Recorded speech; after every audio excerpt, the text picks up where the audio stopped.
La méditation de ce 4 octobre s'intitule « La prunelle de ses yeux ». Car ainsi parle l'Éternel des armées. Après cela viendra la gloire.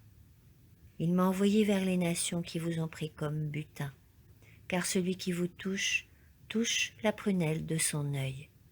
Zacharie 2, 11. L'Église du Christ, aussi faible et imparfaite qu'elle puisse être, est l'unique objet sur la terre auquel il accorde sa suprême attention.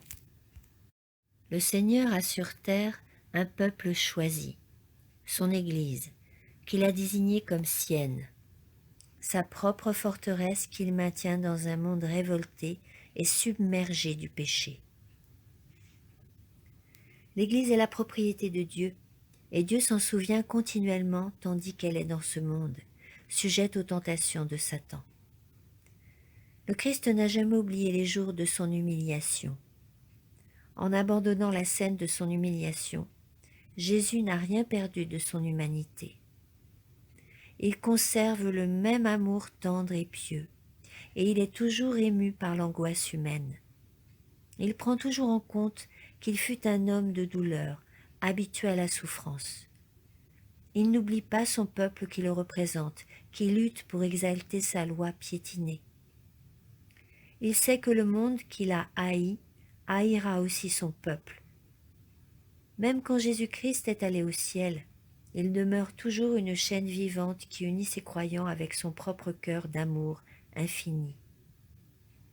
Les plus humbles et faibles sont unis intimement à son cœur par une chaîne de sympathie. Il n'oublie jamais qu'il est notre représentant et qu'il porte notre nature. Jésus voit sa véritable Église sur la terre, dont la plus grande ambition consiste à coopérer avec lui dans l'œuvre grandiose de sauver les âmes. Il entend ses prières présentées avec contrition et puissance, et l'omnipotence ne peut résister à ses supplications pour le salut de n'importe quel membre éprouvé et tenté du corps du Christ. Jésus vit toujours pour intercéder pour nous. Par notre Rédempteur, quelle bénédiction ne recevra pas le croyant authentique? L'Église, qui est sur le point d'entrer dans son plus grand conflit, sera l'objet le plus chéri par Dieu sur la terre. La confédération du mal sera agitée par un pouvoir venant d'en bas, et Satan fera tous les reproches possibles aux élus, à ceux qu'il ne peut séduire et induire en erreur par ses inventions et ses faussetés sataniques.